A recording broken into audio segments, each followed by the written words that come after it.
Most people think of air hockey as that loud, clunky machine at the back of a bowling alley.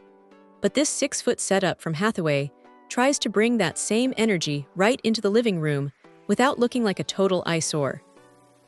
The first thing that hits you is the aesthetic. It skips the neon lights and plastic-heavy look for a cherry wood-tone finish that actually blends in with real furniture. It is a nice touch because, let's be honest, nobody wants a giant piece of plastic dominating their basement. The build quality feels solid enough for a home setup. It uses engineered wood for the frame, which keeps things sturdy, and the iron base adds a bit of weight so the whole thing doesn't slide around when the game gets heated. You are looking at a playing surface that is about 64 inches long, which is the sweet spot for a 2-player match. It is big enough to feel like a real game, but compact enough that you aren't rearranging your entire house to fit it in. Now, the blower is the heart of any table like this, and this one packs enough punch to keep the puck floating smoothly across the laminate surface.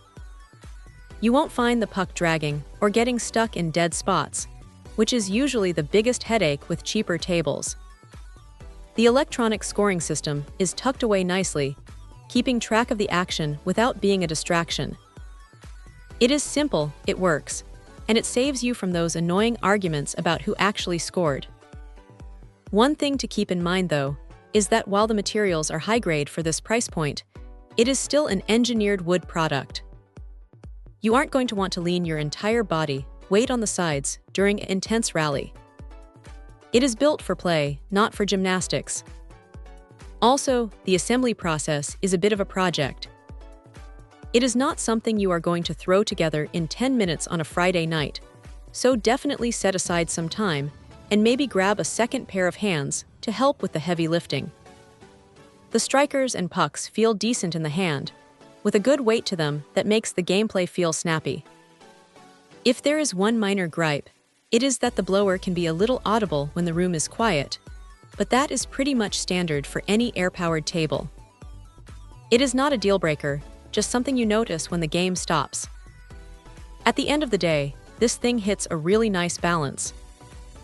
It looks like it belongs in a home, it plays fast enough to keep things interesting, and it feels like it will hold up to a decent amount of weekend tournaments. If you're looking to fill that empty corner of the game room with something that actually gets used, this is a pretty solid contender. Check out the video description for updated price. And thank you for watching this video.